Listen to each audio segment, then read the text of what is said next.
nossos colegas, principalmente nesses momentos. Está conosco a doutora Léa, presidente da subseção de São Leopoldo,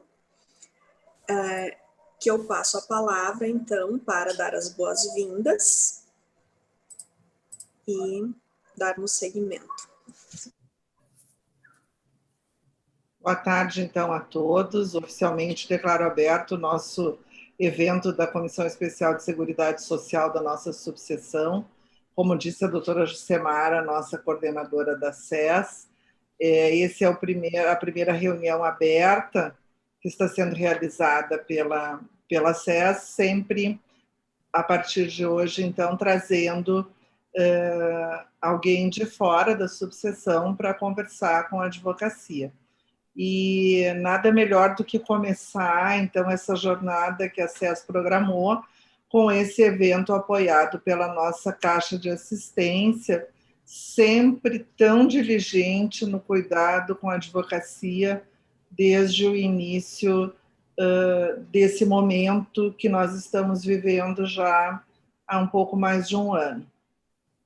Dr. Pedro Alfonsin, quero lhe dar as boas-vindas e lhe dizer, presidente, que é uma honra para nós tê-lo aqui conosco, trazendo um pouco do que a Caixa tem feito, um pouco do muito que a Caixa tem feito pela advocacia.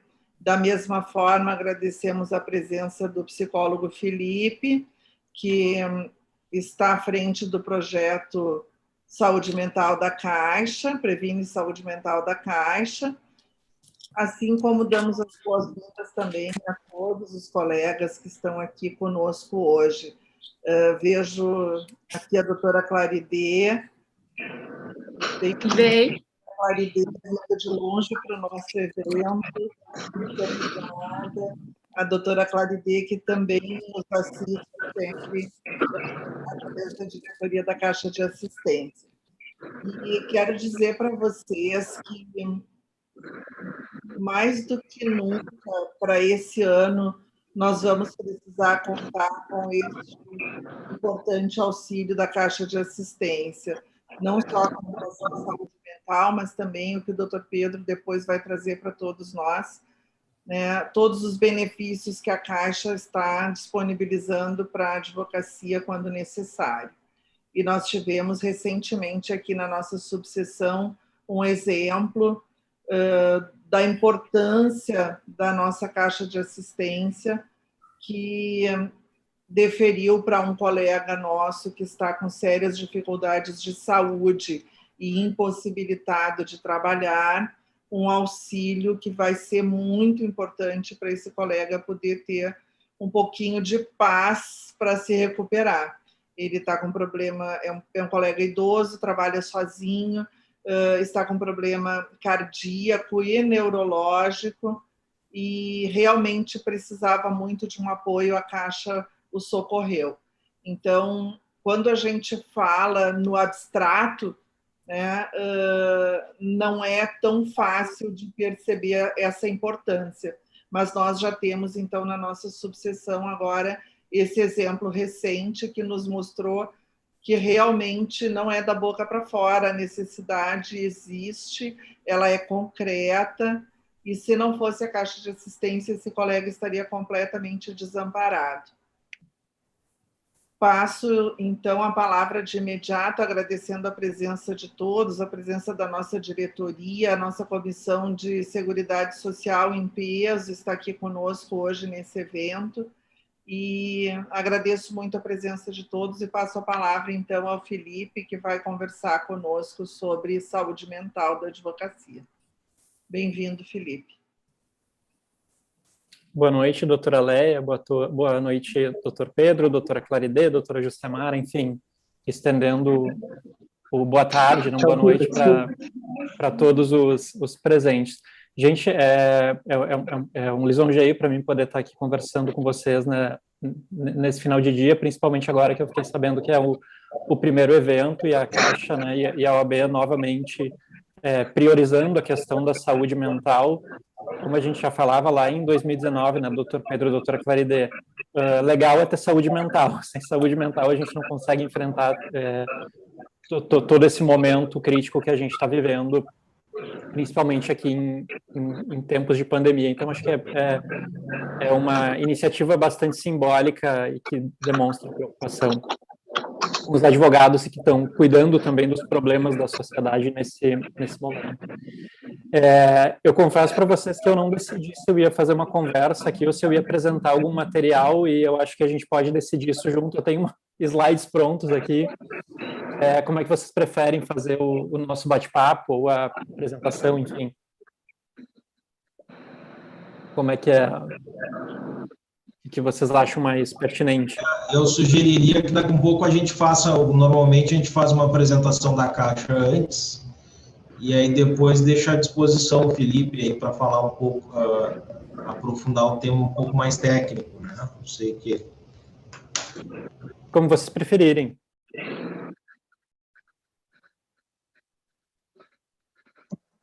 Pode ser assim, então.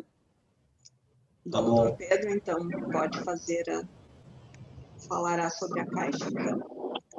Bom, colegas, sou Pedro Alfonsin, presidente da Caixa de Assistência dos Advogados. Para mim é uma honra e um prazer estar aqui na subseção de São Leopoldo com vocês, debatendo sobre a Caixa de Assistência e principalmente sobre essa temática da saúde mental do advogado.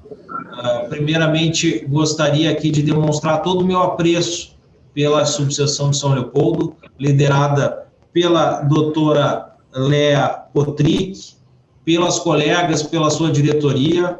Cumprimento a doutora Jusemara Toffoli, nossa presidente da Comissão de Seguridade Social, e a nossa diretora, Claridê Quitolina, a quem cumprimento, e também a nossa coordenadora desse projeto tão inovador da saúde mental do advogado.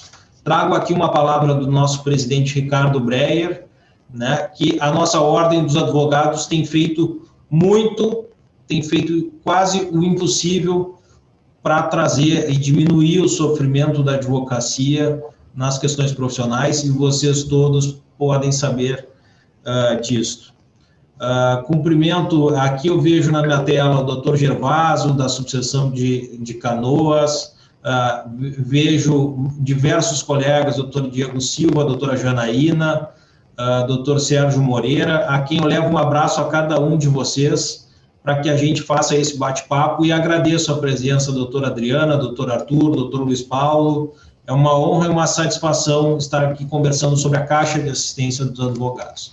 Eu pretendo, Léa, fazer uma leitura geral do que a Caixa de Assistência tem feito pela advocacia na época de pandemia, para depois a gente aprofundar um pouco nessa temática da saúde mental. Ou seja, como nós começamos a gestão, iniciamos lá em 2019, onde nós, obviamente, não imaginávamos que nós íamos passar pelo momento atual, como nós fizemos aí uma reconstrução dentro desta caminhada, e aonde a gente vai até o final de 2021 dentro da nossa gestão. Bom, senhores e senhoras, colegas advogados, a Caixa de Assistência ela é o braço assistencial do sistema OAB, e ela serve para acolher os advogados, é o braço que abraça os advogados na pessoa física, nos seus dependentes, e para isso a gente tem uma estrutura, é verdade, física, na capital, nas subseções, e nós estamos buscando inovar permanentemente. Foi assim que nós iniciamos a nossa gestão em 2019, com uma consulta pública, para que a gente montasse um projeto de nova Caixa de Assistência dos Advogados, daquilo que os advogados pretendiam, né? E ali nos surgiram várias diretrizes, né? Uma presença maior dentro das subseções, um trabalho dirigido àquele advogado mais carente, uma ampliação dos auxílios da Caixa de Assistência, uma nova sede campestre, e diversos outros pontos que muitas vezes pareciam insuperáveis. Mas com o trabalho dessa diretoria, com a doutora Mariana Melara Reis, com a doutora Neuza Bastos, com a doutora Claride Tolini e com o doutor Gustavo Jurren, nós trabalhamos arduamente para trazer esses novos benefícios para os advogados e manter aquele padrão de qualidade já estabelecido durante as gestões anteriores. Colegas, nós sabemos, e isso é importante nós contextualizarmos, o porquê que a Caixa de Assistência tem sido mais demandada, não somente por causa da pandemia, doutora Léa. É verdade que a pandemia agudizou uma crise que já era existente na advocacia. Nós sabemos, Felipe, e isso eu sempre comento, que o número de bacharéis em direito, o número de cursos de direito no Brasil, ele é asfixiante para a nossa profissão, pois ela retira do advogado o mercado de trabalho. Nós hoje temos mais de 1.200.000 advogados no Brasil, e isso é extremamente grave. Ao mesmo tempo que nos honra ser a maior entidade de classe, né, com a maior organização nessa entidade de classe, nos impõe uma realidade de mercado muito difícil, principalmente para aqueles profissionais que estão iniciando, mas não só para eles. Na Caixa de Assistência, doutora Léa, nós temos dramas silenciosos de colegas, dos quais até mesmo a subseção de São Leopoldo já nos retratou na abertura deste evento. São dramas pessoais dos quais nós já chegamos, né, doutora Claride, na casa dos milhares na nossa gestão de auxílios deferidos, né? Então, são dramas pessoais, mas é um drama coletivo, muitas vezes vividos por colegas advogados da capital e do interior do Estado. Não posso deixar de referir, doutora Léa, que a morosidade do Poder Judiciário também se agudizou na pandemia. O ano de 2020, se a lentidão já marcava o Poder Judiciário no Rio Grande do Sul, 2020 nós tivemos 40% menos de julgamentos, de sentenças, e isso, se nós tratarmos dos processos físicos, chega a um percentual, tenho certeza, muito maior.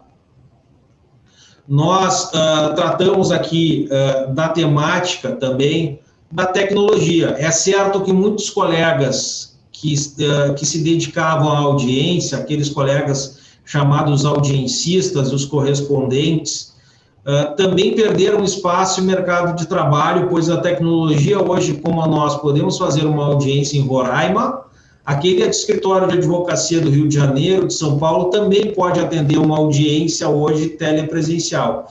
E isso retira, sim, mercado de trabalho dos nossos colegas advogados. E nós temos que saber que a soma desses fatores, então, eu tratava aqui do número alto de vagas em cursos de direito no Brasil, tratava da questão da morosidade do Poder Judiciário, agora falo da imposição que a tecnologia nos dá por duas vertentes. Primeiro, as questões de evolução dentro do Poder Judiciário, com processo eletrônico, com audiências eletrônicas, com audiências virtuais, e um segundo ponto também relevante, que são as low-techs, né, que nos tiram, através da inteligência artificial, também mercado de trabalho. É lógico que tem benefícios, mas também nós não podemos deixar de ter um olhar corporativista e proteger os nossos colegas dentro do mercado de trabalho.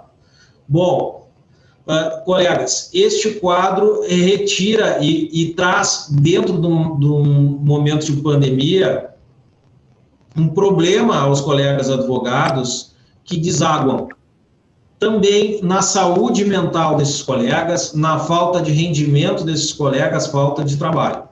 Né? O profissional liberal, ele foi extremamente atingido. E aqui não estou criticando os desembargadores, juízes, mas o fato é que você tem uma garantia de rendimento no momento em que está, no momento de lockdown, traz um conforto familiar, traz um conforto de vida. E nós, profissionais liberais, que corremos atrás no mercado de trabalho, temos desafios importantes para tratar dentro dessa estruturação. Cumprimento aqui o nosso colega Rafael Caran, dileto amigo, o doutor Tiago, nosso presidente da Comissão de Direito Previdenciário, um importante advogado que tem feito um trabalho brilhante junto à seccional do Rio Grande do Sul.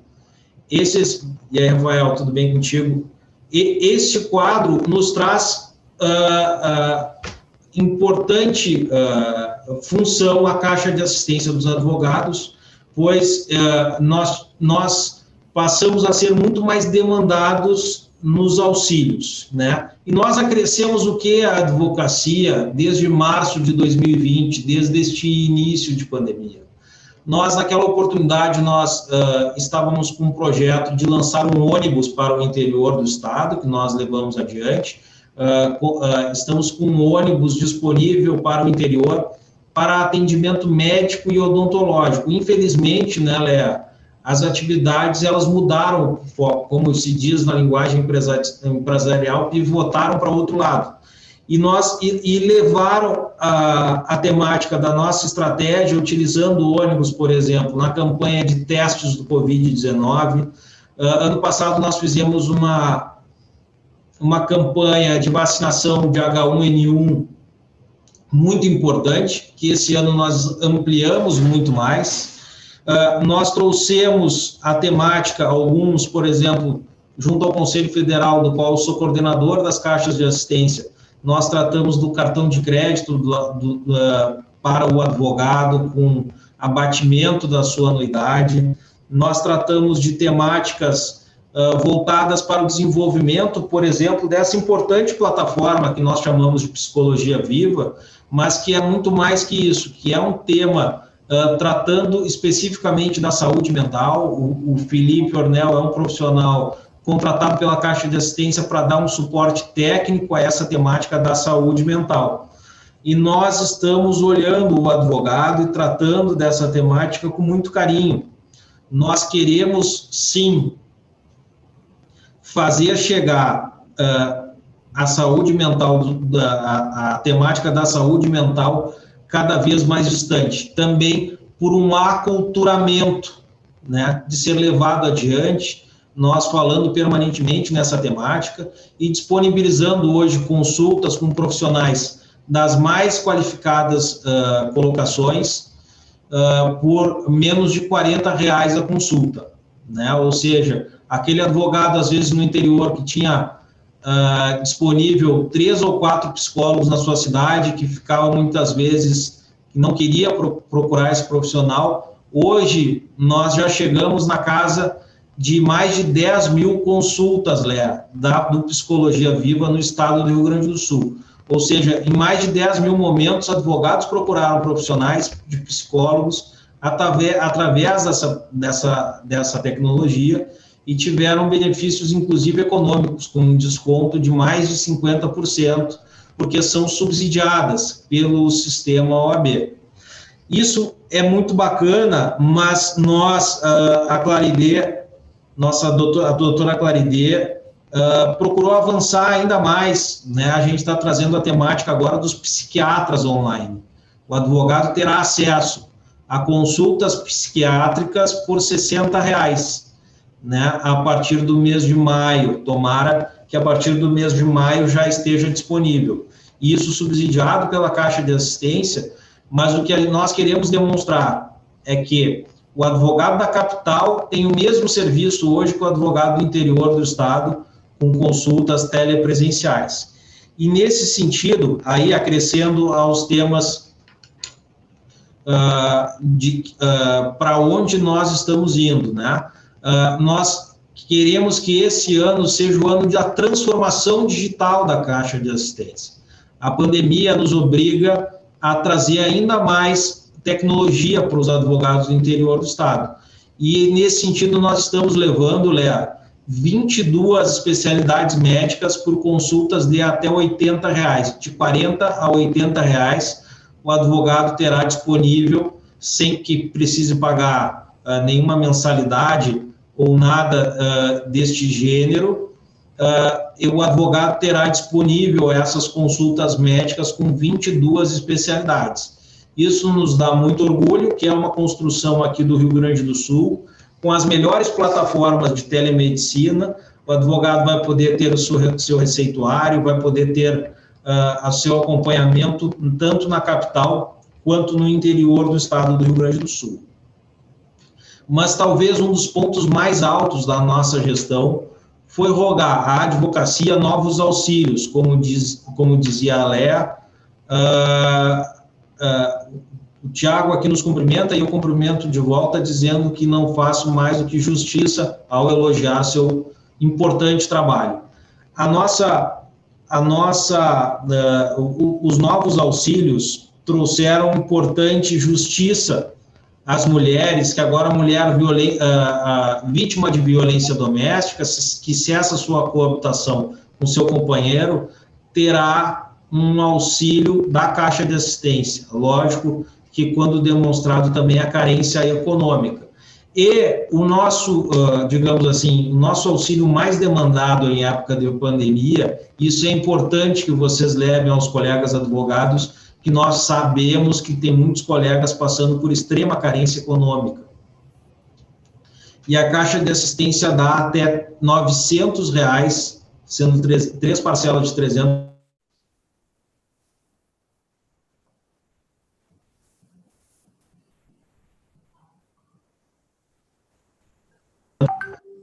Liberou aqui. Aquele colega que demonstrar extrema carência econômica, né? Aquele colega que enfrenta o desafio do câncer também tem um auxílio oncológico importante nessa temática, que talvez, agora com a pandemia, o Covid se tornou aí talvez o mal deste nosso século, mas certamente se não fosse o Covid, o câncer seria o mal do nosso século. A gente perde muitos colegas pelo câncer e a gente quer desenvolver um trabalho, como a gente está desenvolvendo para a saúde mental, específico para tratar das questões oncológicas. Aquele colega com uma deficiência física também ganhou um auxílio específico da Caixa de Assistência.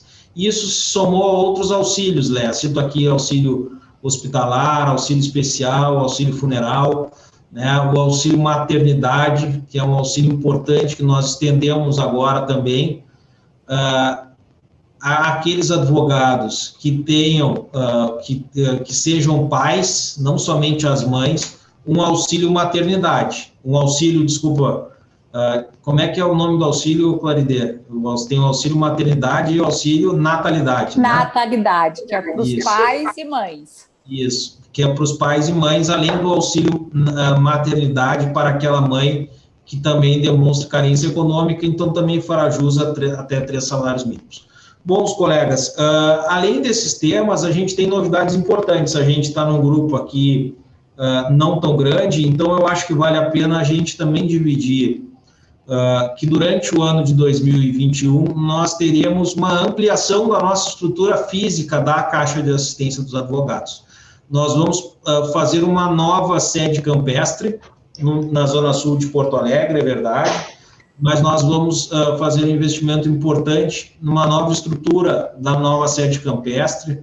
Passaremos a contar com uma estrutura de clube verdadeiramente onde nós nos orgulhamos de levar os nossos filhos no final de semana, de praticar esportes, de ter uma piscina também disponível para advocacia, salões onde possam os advogados fazer a festa dos seus filhos, fazer suas formaturas dos seus filhos, seus casamentos.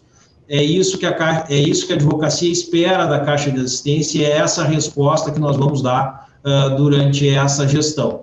Nós fizemos muito, nós queremos fazer muito mais, e esse trabalho é algo que a gente faz com muito orgulho, que a gente divide aí essa conquista com vocês, representados principalmente pelos presidentes de subseções e as nossas lideranças. Cumprimento aqui a doutora Sandra, que chega agora conosco, uma dileta amiga, assim como todos vocês da subseção de São Leopoldo.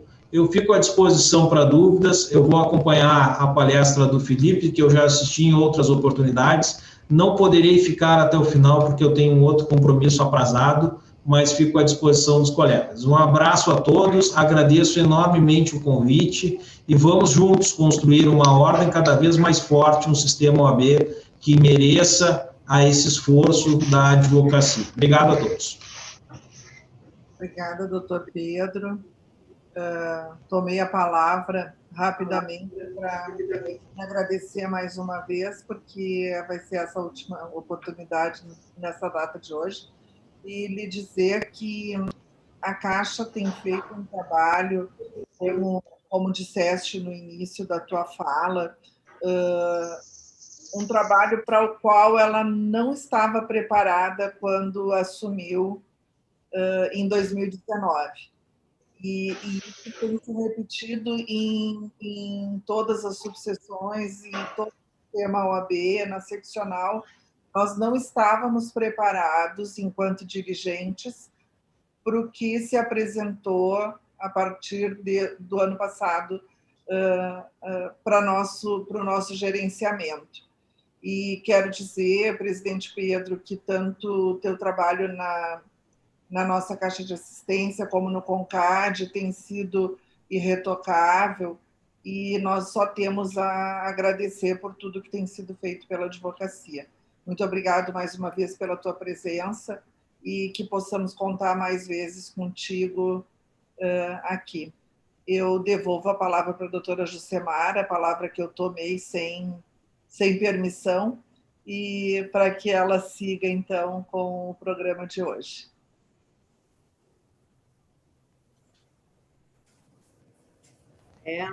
Muito obrigada, doutor Pedro, por nos falar um pouquinho sobre esse serviço que realmente a Caixa presta para os nossos pares. Gostaria de saudar a doutora Sandra, que é delegada da Caixa de Assistência aqui da OAB de São Leopoldo. Dar as boas-vindas também ao doutor Arthur, vice-presidente, aos meus colegas da Comissão de Previdência, o doutor Diego, o doutor Gabriel, o doutor Martim, o doutor Luiz, a doutora Natália, a doutora Janaína, e tem mais o doutor Bruno, que estão presentes hoje neste nosso primeiro evento. A doutora Sandra gostaria de dar as boas-vindas, alguma mensagem, doutora Sandra? Boa noite a todos. Eu queria me desculpar, não consegui entrar antes na nossa reunião, cheguei agora de São Leopoldo. Dizer, embora eu não tenha acompanhado, tenho certeza que o doutor Pedro deve ter muito bem explanado sobre todos os excelentes trabalhos e serviços oferecidos pela Caixa, e a subseção de São Leopoldo só tem a agradecer, porque todos os seus pleitos até hoje, dentro do possível, foram atendidos pela Caixa. Recentemente tivemos até um auxílio concedido para um advogado aqui de São Leopoldo. Então, assim, realmente agradecer a participação, então, hoje neste evento, e mais uma vez desculpar que não consegui entrar antes, mas vou acompanhar até o fim. Tá? Obrigada. Sandra, então eu passo a palavra para o doutor Felipe. Obrigado, então, de novo. Boa noite para as pessoas que não estavam aqui antes, quando eu me apresentei. Eu sou Felipe, então sou psicólogo, minha trajetória tem sido na saúde mental e na dependência química, principalmente, né, e tenho auxiliado o Dr. Pedro, a doutora Claride, enfim, na parte técnica do Previne Saúde Mental. A ideia, então, é que eu possa discutir um pouco as questões da implicação da pandemia na saúde mental da advocacia e falar um pouquinho para você sobre alguns dados interessantes e trazer algumas perspectivas. Eu quero que seja mais um bate-papo do que propriamente uma palestra, mas que a gente possa, enfim, trocar experiências também e algumas dicas. E aí eu queria começar fazendo uma proposta aqui para vocês. Eu vou jogar um endereço aqui para vocês, é o mente.com, eu vou deixar ele aqui no chat, e tem uma senha aqui que a maioria de vocês já deve ter usado ele. Então vocês vão acessar esse mente.com, www.mente.com, e vão colocar o código ali, que é o 30136829. E aí tem uma pergunta ali anônima, eu quero que vocês respondam se vocês tiveram algum daqueles sintomas que está aparecendo ali desde o início da pandemia. Vou compartilhar aqui com vocês a minha tela. Está aparecendo aí para vocês? Sim.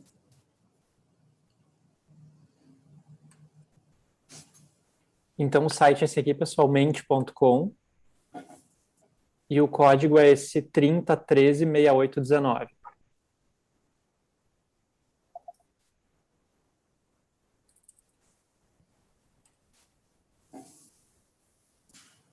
Ele vai aparecer essa tela aqui.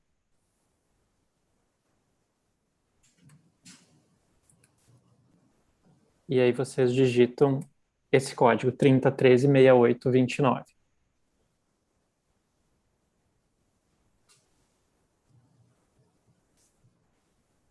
Vamos fazer um termômetro de como é que está a saúde mental do pessoal que está aqui.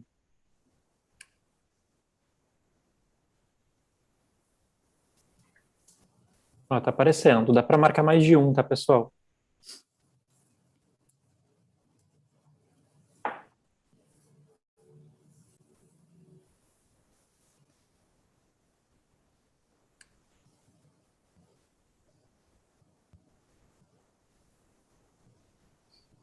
Ansiedade, tristeza, falta de motivação.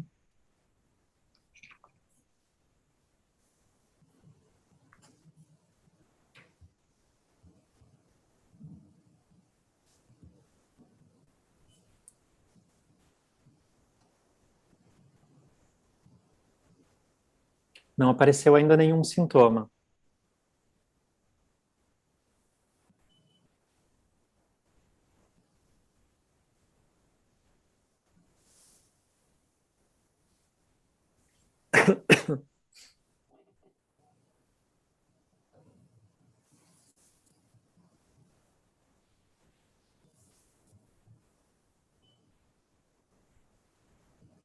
Atualizando.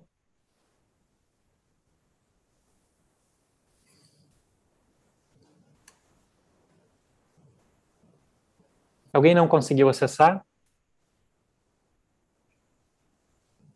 Vou dar só um momentinho aqui para a gente seguir a conversa.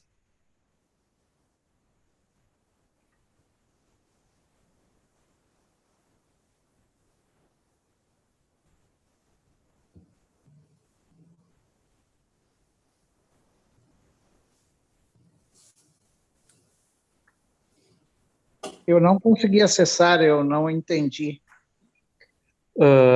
Você vai acessar... Tá, vou te explicar de novo. Tu vai acessar esse site aqui, ele é mente.com, menti.com, e aí ele vai aparecer essa tela que eu estou mostrando aqui para vocês. Aqui é onde diz Please enter the code, tu digita esse código 30136829. Aí quando tu clicar nesse código, ele vai aparecer os itens aqui que tu pode sinalizar o que tu apresentou. Opa, era para poder colocar mais de um. Não deu, mas aí, enfim, escolha um principal. Entendeu?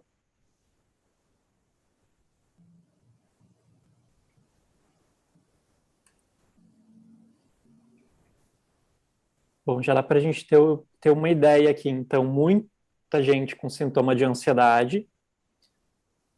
Opa, atualizando aqui. Muita gente com sintoma de ansiedade, bastante gente com falta de motivação e tristeza e um pouquinho menos de gente com medo, insônia e estresse, e o que mais chama atenção, ninguém sem nenhum sintoma. Tem uma boa notícia aqui, uma má notícia. Mais gente aqui com ansiedade, mais gente com falta de motivação. A boa notícia é que, como o Dr. Pedro falou anteriormente, a gente tem uma série de estratégias dentro da caixa de assistência para conseguir auxiliar a advocacia a dar conta disso. E eu vou falar um pouquinho mais para o final da apresentação o porquê que isso é tão relevante nesse momento. A má notícia é que os advogados que estão aqui nessa sala, eles fazem parte do que tem se observado na epidemiologia geral da sociedade, não só do Brasil, mas de todo o mundo nos últimos anos, né? Quando a gente avalia estudos longitudinais com bastante gente, e eu estou falando de 60, 70 mil pessoas, com estudos de corte norte-americano na Europa, os índices de ansiedade, de tristeza, de medo, de falta de motivação, de insônia, eles são estratosféricos, né? Realmente, durante esse último ano, houve um aumento bastante importante da sintomatologia psiquiátrica. Por um lado, pessoas que não tinham nenhum sintoma psiquiátrico ou não tinham um transtorno mental passaram a apresentar alguns sintomas, o que não significa necessariamente o desenvolvimento de um transtorno mental, mas sim de sintomas que podem evoluir sim para um transtorno, e pessoas que já possuíam algum transtorno mental apresentaram um aumento da gravidade dessa problemática, né? E isso é um elemento bastante interessante, porque isso ocorre ao mesmo tempo em que acontece uma redução bastante grande no acesso a serviços não só de saúde mental, mas a serviços de saúde de uma forma geral. Qual que é o grande problema disso, né? A saúde mental tu não resolve com uma vacina, né? Hoje a gente tem a vacina para o coronavírus e que a gente começa já a colher alguns bons frutos, com uma redução bastante grande na contaminação e no óbito, né? Em locais que estão com o processo de vacinação mais avançado. A questão é que para a saúde mental não existe uma vacina, né? E o processo de recuperação ele não acontece de uma hora para outra, em uma consulta, 2 consultas ou 3 consultas.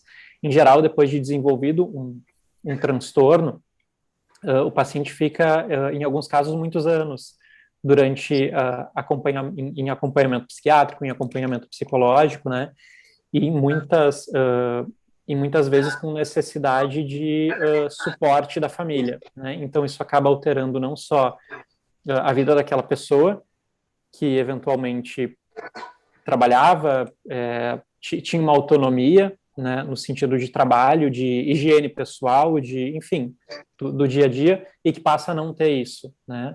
Provavelmente vários de vocês aqui têm algum caso, né, ou na família, ou tem alguém com o microfone ligado, eu acho que está dando eco, pessoal, com algum outro barulho. Ou tem algum caso, ou a gente que é do interior, né, Claridê, tem alguma figura popular na cidade, que a cidade acaba acolhendo, mas que tem algum transtorno mental grave que perde o contato com a realidade. São casos de esquizofrenia, de transtorno bipolar em casos mais avançados, e que obviamente existem, né, mas que não são a regra. A maioria dos casos de transtornos mentais, eles são casos mais leves, que não levam a um rompimento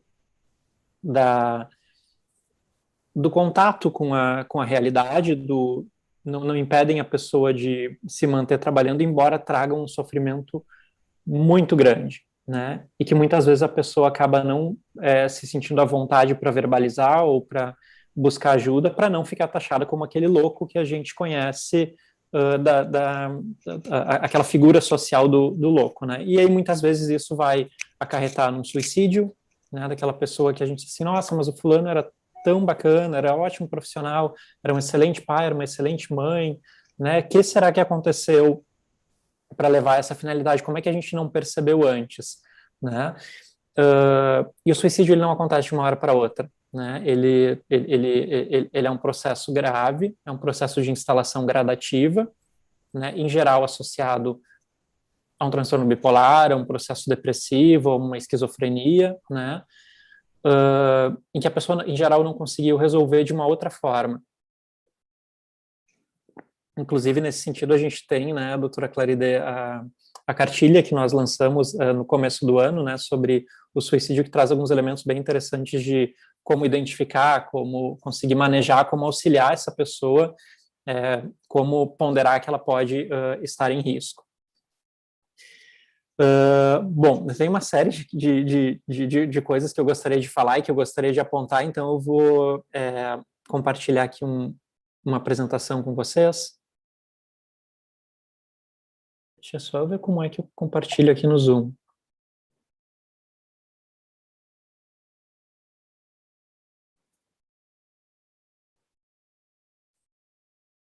Aparecendo a minha tela aí? Sim, Felipe, perfeito.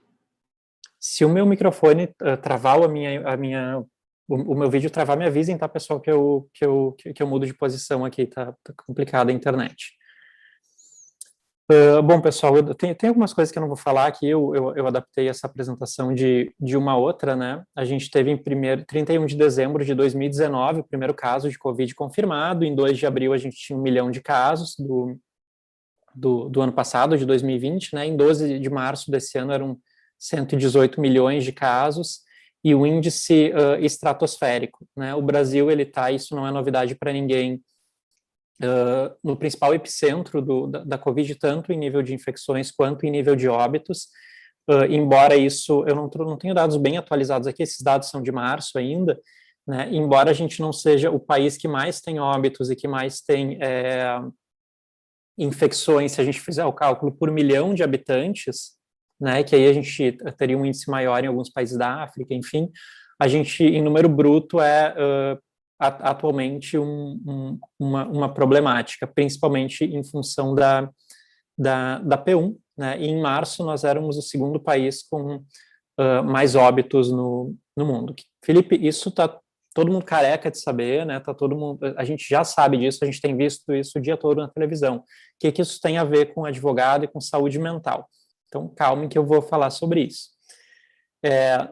A gente começou a pesquisar aqui no hospital o coronavírus no ano passado, entre fevereiro e março, quando ainda existia muito pouca publicação a respeito das implicações da Covid na saúde mental, né, e quando um pouco antes ainda do isolamento ser decretado lá em São Paulo, que depois foi gradativamente sendo estendido para outros estados.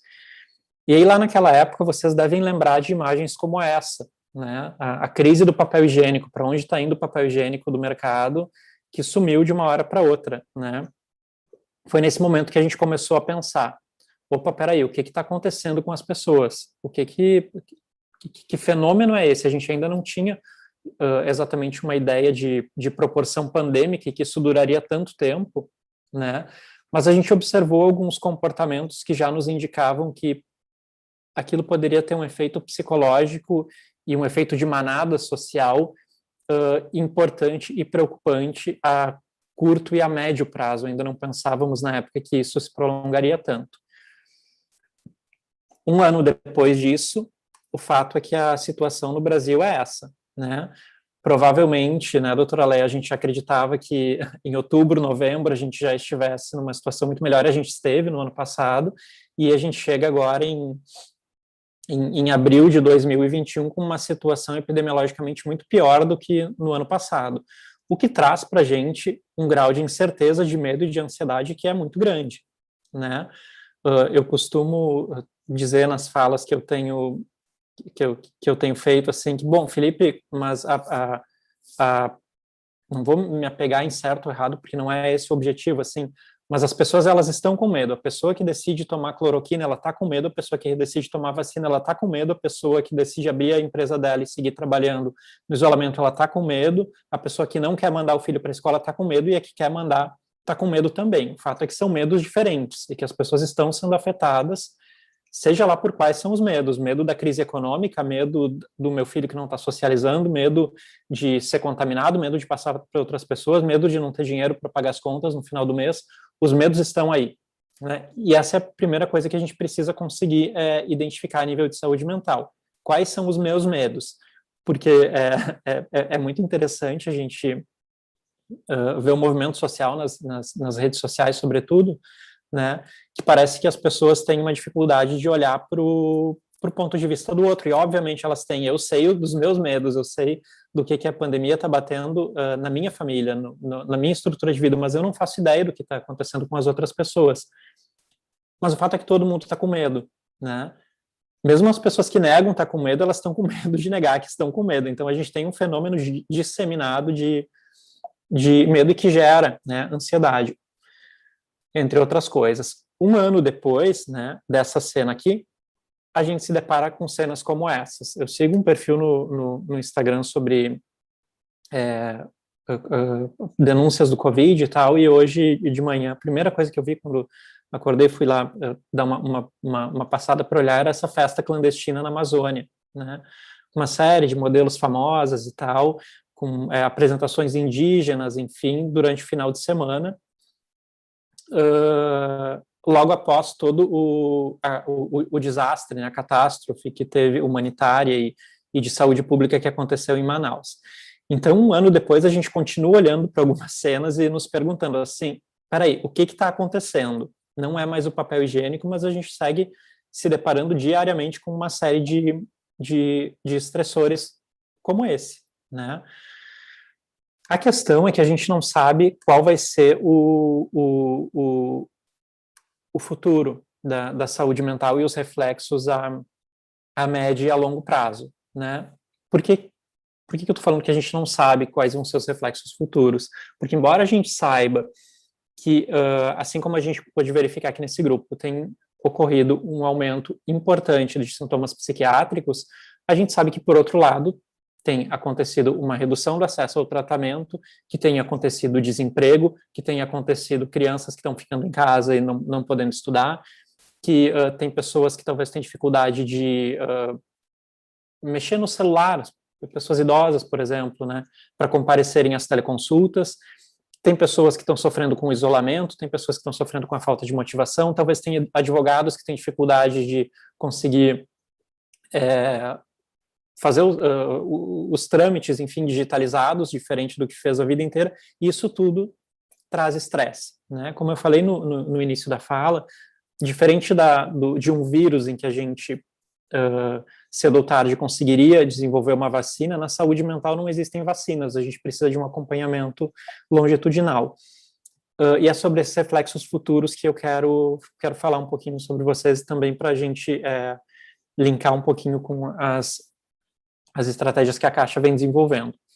A Lancet Commission é uma instituição vinculada ao The Lancet, que é um dos periódicos científicos mais idôneos e mais importantes do mundo. O fator de impacto deles é altíssimo, muito difícil de publicar lá, e é de onde saem grande parte dos prêmios Nobel, né, na saúde, na Nature e no The Lancet. E lá em 2018, a Comissão Lancet de Saúde Mental, ela fez um relatório que foi bastante importante, e que eles chegaram a algumas conclusões bastante relevantes. A primeira delas foi que a saúde mental ela está em crise no mundo inteiro. Eles estão falando de 2018, né, 2 anos e pouco antes da crise do coronavírus. A segunda questão é que os serviços de saúde mental no mundo todo têm uma qualidade física, né, de estrutura física e de estrutura técnica, que ela é pior do que os serviços para saúde física, né? Se eu perguntar agora aqui para a doutora Adriana e disser assim, doutora Adriana, se tiver um problema cardiológico aí agora, para onde a senhora leva, né? E ela vai, se não souber responder, ela vai fazer imediatamente uma ligação e alguém vai dizer cardiologia em Porto Alegre, né? Se eu disser aqui para a doutora Leia, bom, ortopedia, para onde é que a gente leva? Olha, tem um profissional que é excelente e tal. Em saúde mental, as referências ainda são truncadas, né? Para onde que eu levo? São Pedro? Não, mas São Pedro eu não quero ir, né? São Pedro é coisa de louco, e eu não sou louco. Então, a gente esbarra constantemente, a Comissão Lancet trouxe isso em 2018, no preconceito, no histórico, no imaginário social do louco, né? Ninguém tem vergonha de ter diabetes, mas as pessoas ainda têm vergonha de ter depressão, né? Como é que as pessoas vão me ver se eu verbalizar que eu estou sofrendo, né? Principalmente numa profissão como o direito, né? Em que nós já discutimos isso diversas vezes, né, doutora Claride, que é o resolvedor de problemas. Quando eu procuro a doutora Claride, eu quero resolver o meu problema rápido, de preferência, né, e com causa ganha, o que traz para vocês uma sobrecarga emocional gigante, né, de super-herói. E, eventualmente, quando tem uma perda, precisa manejar as suas frustrações, o impacto financeiro que isso tem, o impacto emocional, o impacto da autoeficácia. Então, o direito é uma área predisposta a burnout, né? Assim como profissionais da saúde, entre outras profissões também. Voltando à questão da Comissão Lancet, essa crise na saúde mental ela pode ser particularmente perigosa em países em desenvolvimento, como o Brasil. Saiu um estudo no ano passado que ele mostrou assim, não lembro exatamente da proporção agora, 66% eu acho das pessoas vivem em locais onde não tem rede de saúde mental, ou a rede de saúde mental é insuficiente.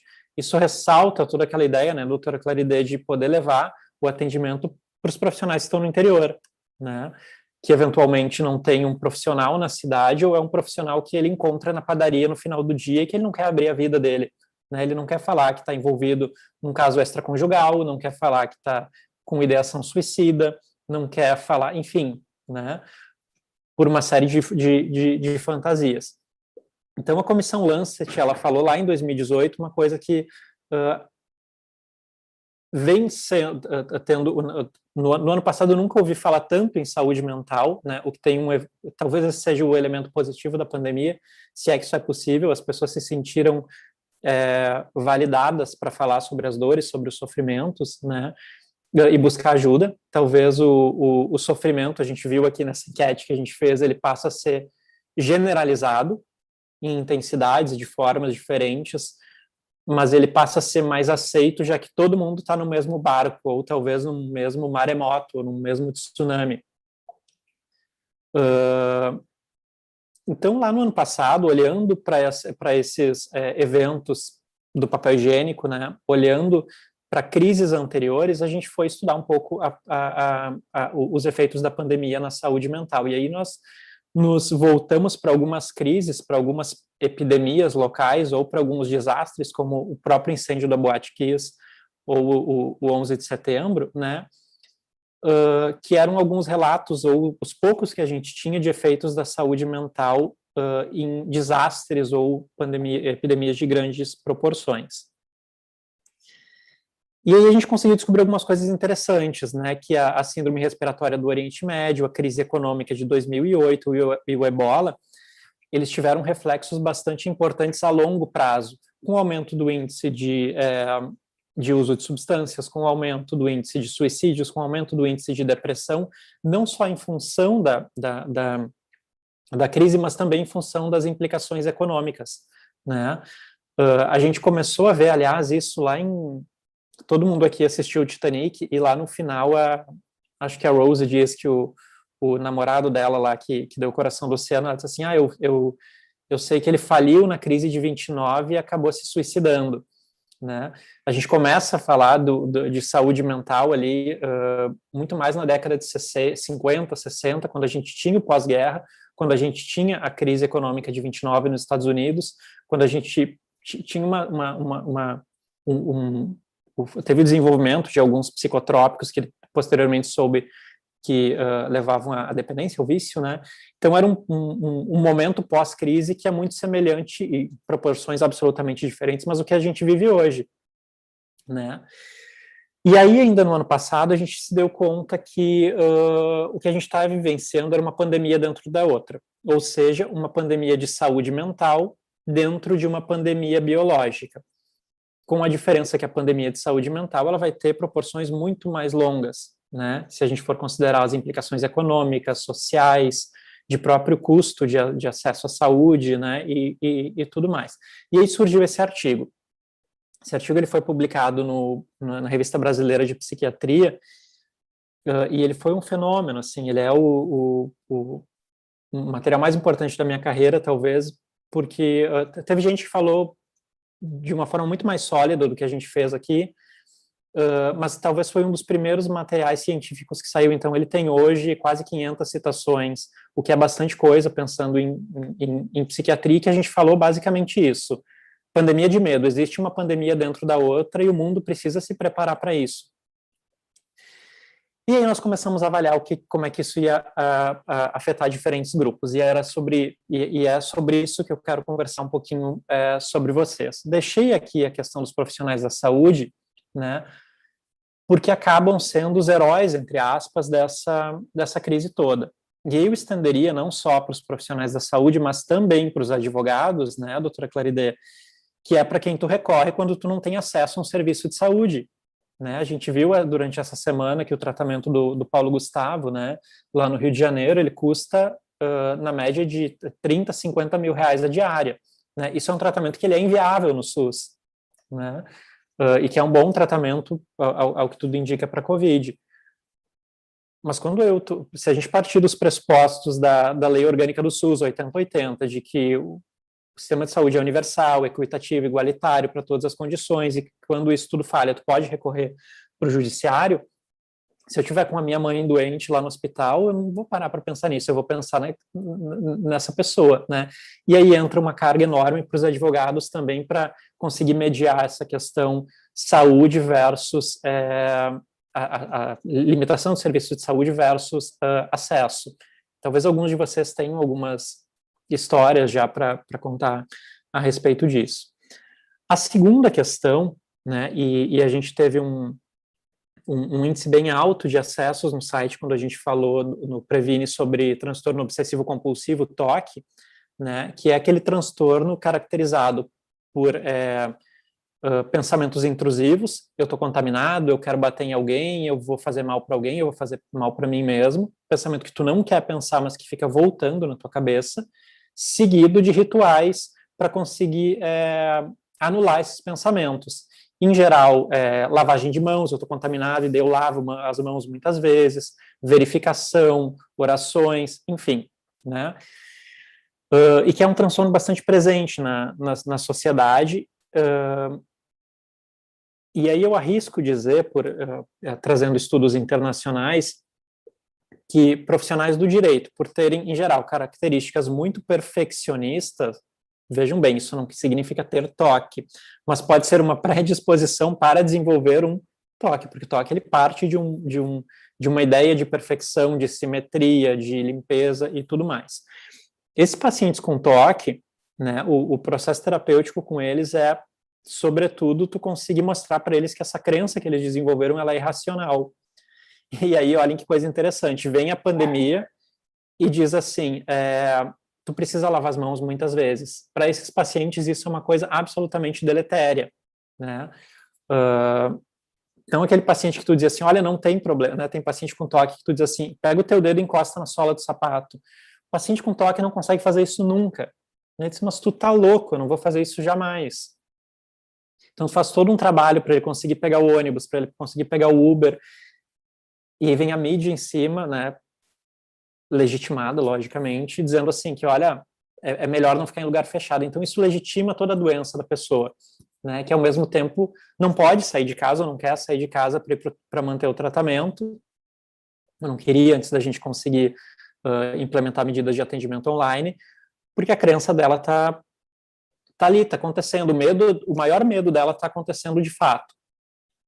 Segundo a população, né, a Caixa também está com um projeto específico para idosos. Idosos têm uma série de questões interessantes. A primeira questão é a mobilidade para eles conseguirem entrar fazer as teleconsultas ou por conhecimento do próprio smartphone, né, de conseguir acessar, ou nos casos de idosos que sofrem violência doméstica, de conseguir pedir ajuda, de conseguir manter o tratamento, de conseguir ter privacidade, né, para conseguir manter o acompanhamento e falar sobre as suas dificuldades, sobre os seus sofrimentos, enfim. Então a gente tem três elementos importantes, que são o acesso a tecnologias, muitos não têm acesso, o manuseio de tecnologias, a privacidade e a possibilidade de pedir ajuda. A gente sabe que a grande parte dos idosos, eu falei isso numa outra live, que a minha mãe quebrou o braço uns anos atrás, limpando um armário, e quando ela estava aqui em Porto Alegre, quando ela chegou no pronto-socorro, levaram ela para uma salinha do lado e, peraí, como é que a senhora quebrou o braço? Não foi o marido, o filho que agrediu a senhora? Quer dizer, então, muitos casos de violência contra idosos, ele acaba sendo identificado nos serviços de saúde quando essa pessoa busca um atendimento por causa de uma outra situação que não foi aquela que levou ao atendimento, né? E isso tem diminuído também. Esses são alguns artigos. O terceiro caso que o Dr. Pedro trouxe de forma muito pertinente são os pacientes com câncer. A gente sabe que os pacientes com câncer, eles precisam de acompanhamento bastante próximo, e no ano passado, isso, não estou falando da minha cabeça, isso pode ser verificado no DataSUS, a gente teve uma redução importante de alguns procedimentos de rastreamento de alguns tipos de câncer e de tratamento precoce, o que acabou levando a ao agravamento de vários casos ou a medidas extremas, né? Progressão mais rápida do câncer e tudo mais. Então, por um lado, olhem que coisa interessante, os pacientes, daí não só os de câncer, mas os de toque, pacientes de saúde mental, eles têm medo de procurar os serviços de saúde para não se contaminarem. No caso dos pacientes com câncer, sobretudo porque eles têm o sistema imunológico comprometido, né? E, por outro lado, a gente sabe que paciente com câncer tem índice muito maior de depressão, de ansiedade, né, do que pessoas que não têm câncer, por um próprio mecanismo da doença. Falamos isso sobre as fases do luto hoje, inclusive no Previne, né, todo o processo de negação, de barganha, enfim, até o processo de aceitação. Então, são pacientes que precisam, além do acompanhamento clínico, né, oncológico, de acompanhamento de saúde mental, e que foi dificultado durante a pandemia, sobretudo durante os primeiros meses, né? Se a gente for considerar, no começo da pandemia, os médicos, eles nem tinham um sistema de receituário online, hoje isso já existe, então o Brasil precisou correr atrás e se adaptar muito rápido, ao contrário de países como o Canadá, por exemplo. A quarta coisa são os presos, e aí quando a gente escreveu esse artigo sobre presos, a gente foi bastante criticado, né, eu até vi na semana passada um comentário numa rede social dizendo assim, nossa, mas querem vacinar primeiro os presos do que o cidadão de bem. E eu tenho uma política de não entrar em discussão no Facebook, eu olho e fico quieto, mas fiquei com vontade de responder assim, gente, olha só, esse preso não é o preso, é o agente penitenciário, é o filho do agente penitenciário, a mãe do agente penitenciário que está com câncer, é o advogado que vai encontrar com ele. Então, eles estão lá presos, a gente tem índices altos de tuberculose, de outras doenças infecto-contagiosas dentro das prisões, então acaba sendo um foco que coloca também os advogados em risco de não só de contaminação, mas de disseminação. Além disso tudo, né, então, olha que coisa interessante, temos uma população com toque, temos uma população idosa, temos população com câncer, falando de advogados, temos contato com presos e com o sistema prisional, familiares enlutados, né? No começo do ano passado, eu tive isso também rendeu um artigo posteriormente, mas eu tive uma aluna que foi uma das primeiras pessoas que faleceu de Covid, foi o pai dela. E aí o relato dela é assim, eu levei meu pai bem para o hospital e peguei as cinzas dele algumas semanas depois. Quando eu dei a notícia para minha mãe, eu não pude abraçar ela, né? Então, o processo de luto, de despedida dos familiares, né, é muito denso, né? O processo de aceitação do luto e de vivência do luto é muito denso. No Covid, porque tu não pode ter contato. Se alguém aqui já passou por isso, sabe que quem passa contato é o médico uma vez por dia, né? Ou media tu não pode estar do lado da pessoa nesse momento. Né, e isso é muito complexo. Então, para além de todos os efeitos na saúde mental, a gente vai ter uma série de pessoas enlutadas, né, e que, para além do luto, muitas vezes vão perder o provedor da família, ou a provedora, né, o que traz novamente uma demanda também para os advogados. Em suma, né, estamos falando que a gente tem o efeito pandemia de medo, que é doutora Adriana com os medos dela, eu com os meus, doutora Leia com os dela, doutora Arthur com os deles, doutora Claride com os delas, mas todo mundo no mesmo barco com algum tipo de disforia em relação à pandemia, né? E que bom que a gente tem algum tipo de disforia, quer dizer que a gente não é psicopata, né? Que a gente tem algum desconforto. A gente tem um efeito do isolamento, teve um estudo interessante que saiu agora não foi um estudo, foi um report na Inglaterra sobre advogados, teve 54% precisaram começar a trabalhar em casa, e aí tem acho que foi 54%, 56%. E aí, apesar dos advogados acharem interessante a ideia de poderem trabalhar em casa, né, eles trazem um segundo momento a questão do isolamento, de como é difícil tu não ter contato com os colegas, de como não ter contato no e aí toda uma outra face do Covid, né? Eu não sei como é que tem sido para vocês, mas eu passei a apresentar muita dor nas costas nos últimos meses, que era uma coisa que eu nunca tinha tido, né? E aí fui me dar conta que o tamanho do laptop, a altura da cadeira, que eram coisas que no consultório, no hospital, não aconteciam, mas que em casa não está adaptado. Isso aparece também nos advogados, nesse estudo lá, nesse report da Inglaterra, né, que quem sofre mais são os advogados mais mais júnior, né, mais jovens, e que tem menos estrutura. Então, a gente está falando também de de subpopulações dentro de uma população que acabam estando passíveis a desenvolvimento de uma ansiedade que talvez não seja nem em função da pandemia, mas é em função da tua cadeira, né, é em função da sobrecarga, em função da perda de renda, que acabam te gerando um estresse maior e continuado, né? Quem tem dor crônica aqui sabe o quanto é complexo e o quanto isso interfere na saúde mental. Temos a perda de renda, temos esse efeito de interrupção do processo de tratamento, né, no mundo todo, exceto na Caixa.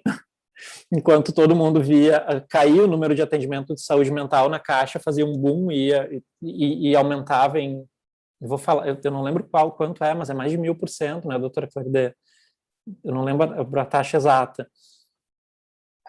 Se me permite contribuir aí, Felipe, nós iniciamos em janeiro de 2020 com 29 consultas mensais pela Psicologia Viva, e terminamos o ano já estamos agora nesse ano de janeiro de 2021 com quase 400 consultas mensais.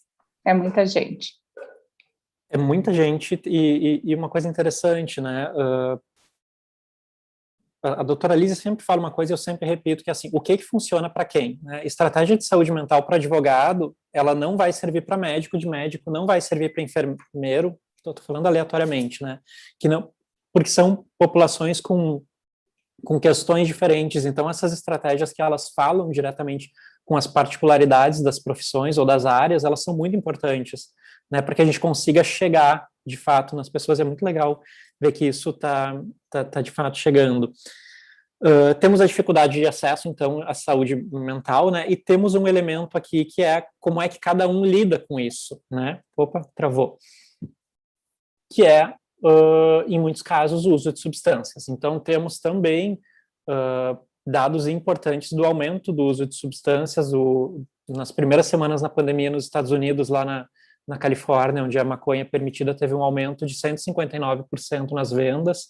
No Brasil, a gente teve um aumento bem importante no índice de venda de bebidas alcoólicas, né? O que leva também a alguns outros problemas que também afetam o direito, que é o uso de drogas. Eu não estou falando só de crack e de cocaína, eu estou falando de álcool também, eu estou falando de benzodiazepínicos também, estou falando de Ritalina, né? Estou falando de maconha. E é uma coisa interessante, né? Tem um fator durante o uso de drogas que é o processo de retirada. As pessoas, muitas vezes os familiares dos pacientes ficam bravos e brigam com a gente no consultório quando diz assim, olha, fulano ele não pode parar de beber sem acompanhamento, ele não pode decidir na segunda-feira que vai parar de beber, porque senão ele vai morrer, né? Porque o paciente muitas vezes entra em síndrome de abstinência, que é a falta da substância, que muitas vezes, nos casos em que isso é grave, né, que não é só o tremor, enfim, que a pessoa entra em processo convulsivo, uma porcentagem dessas pessoas vai a óbito.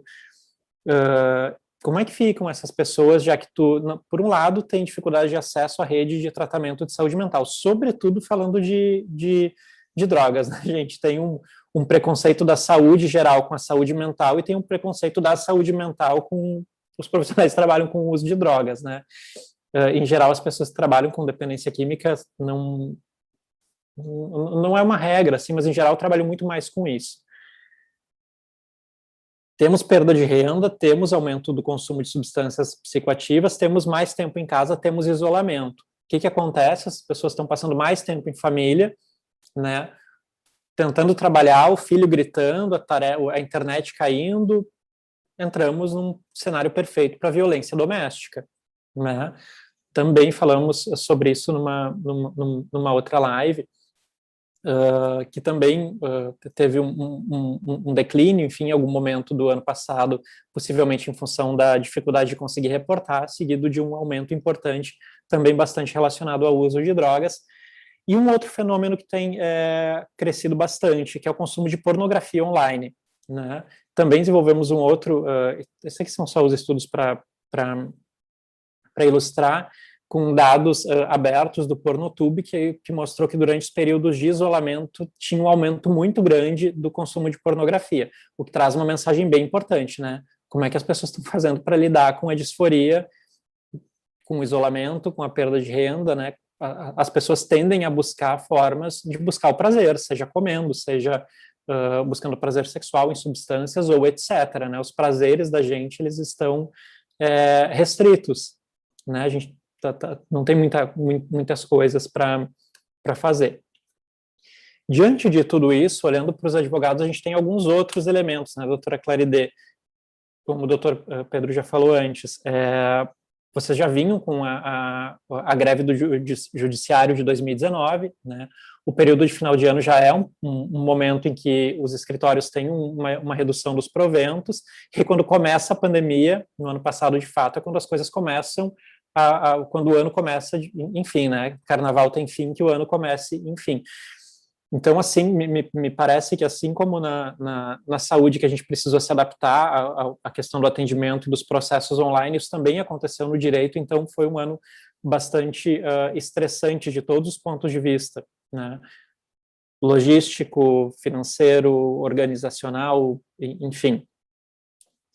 Aí eu quero mostrar para vocês um dado importante, que esse estudo não está publicado, ele é um artigo do meu doutorado. Basicamente, o que a gente fez foi olhar os dados do DataSUS, fazendo uma prospecção de atendimentos, tá? Então, aqui na linha pontilhada são os atendimentos de saúde mental nos ambulatórios, nos CAPs, na atenção básica, né? Na saúde pública do Brasil. Aqui no tracejadinho são o tratamento para transtornos psicossociais, né? Desculpa, aqui são nos CREAS, CRAS e tal, e aqui no tracejadinho são nos CAPs. E aqui são os atendimentos hospitalares. Então, o que a gente pegou?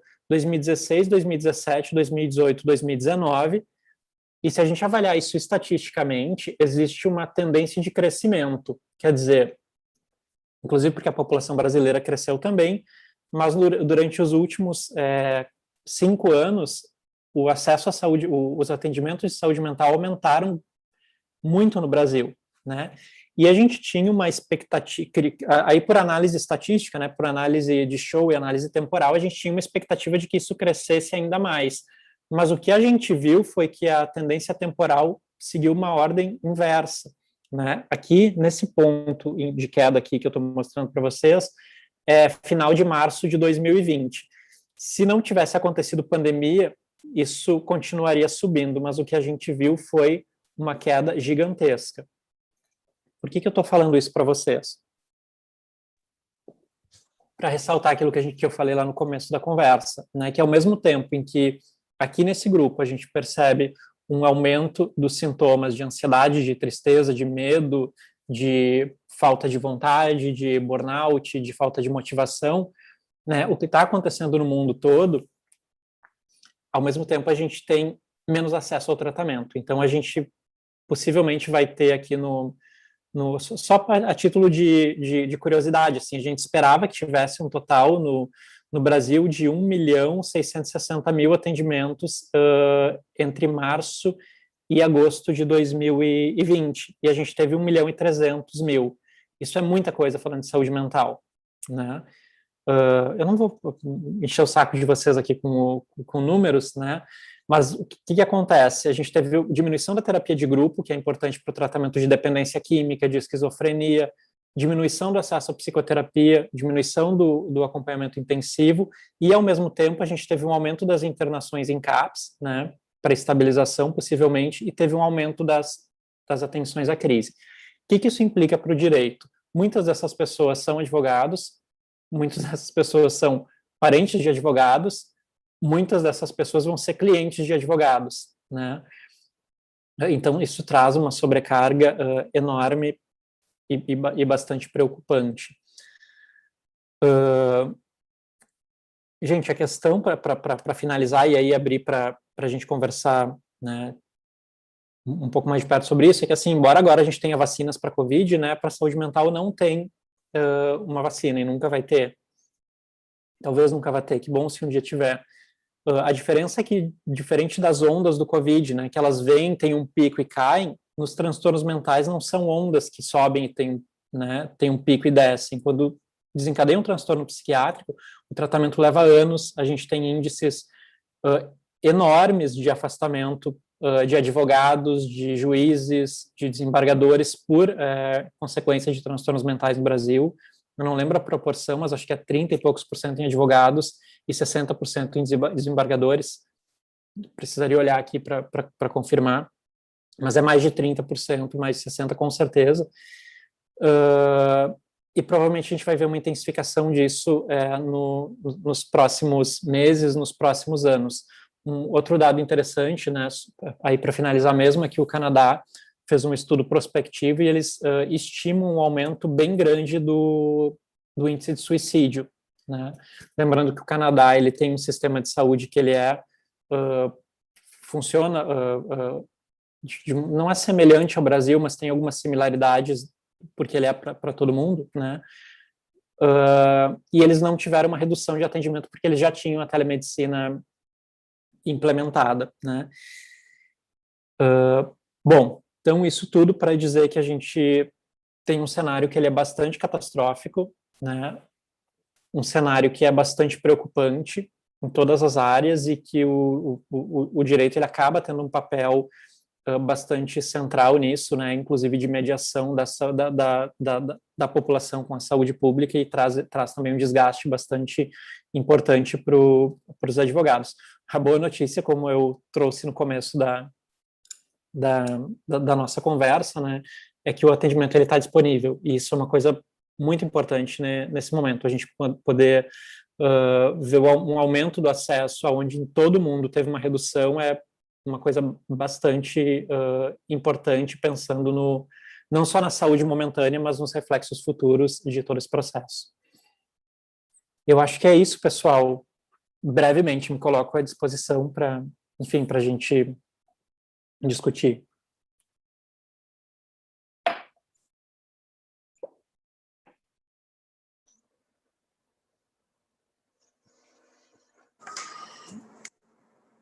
Muito obrigada, doutor Felipe, pela excelente exposição e trazendo alguns dados técnicos, enfim, de toda essa situação que a gente vive e o quanto isso está presente no nosso dia a dia, né? Está tão pertinho do nosso convívio.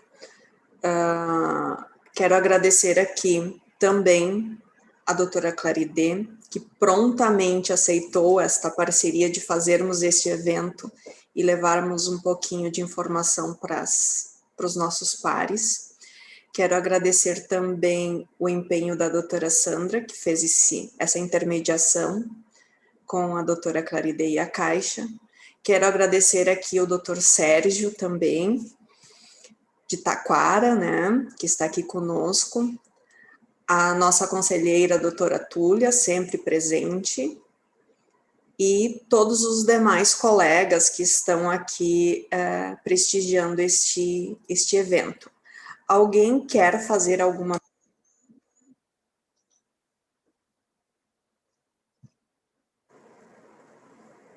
Pode se inscrever no chatzinho aí, e aí a gente faz o contato.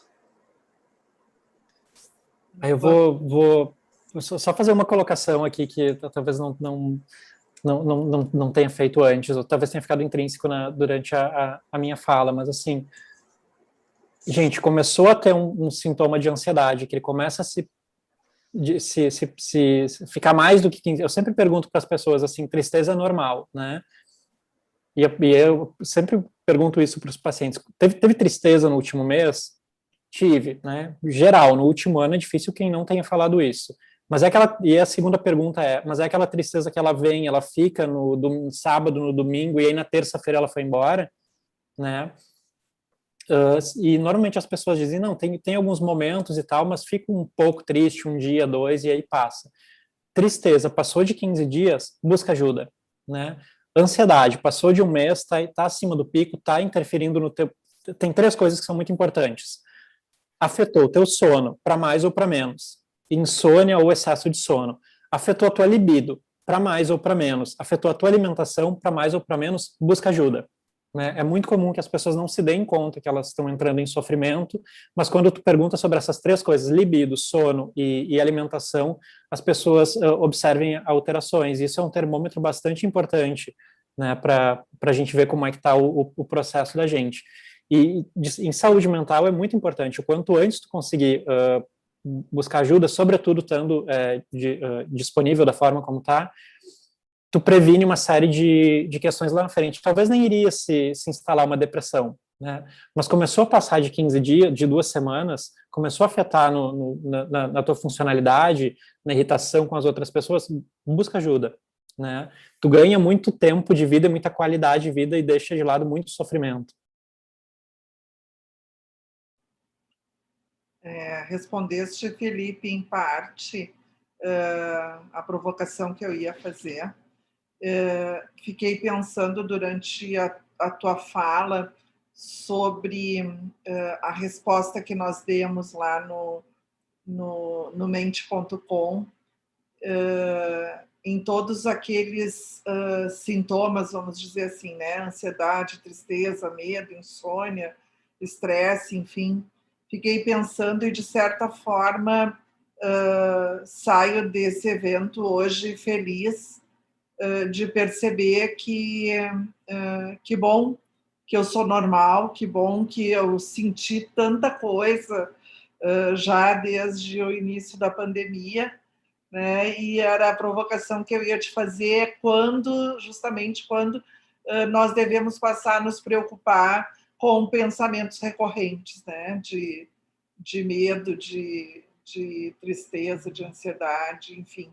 E queria dizer para vocês que, de todos os sintomas ali, eu identifiquei o medo como talvez o mais persistente ao longo desse ano todo, né? Porque no momento em que nós precisamos deixar de fazer as nossas atividades rotineiras, sim, por medo de se expor, por medo de expor os nossos familiares, né? Eu acho que é difícil dizer que esse medo vai passar, né? Existe vacina, que bom se todos nós tivéssemos a perspectiva de que vamos ser vacinados, mas não temos ainda, né? Nem os idosos ainda terminaram de ser vacinados, quanto mais os mais jovens, e eu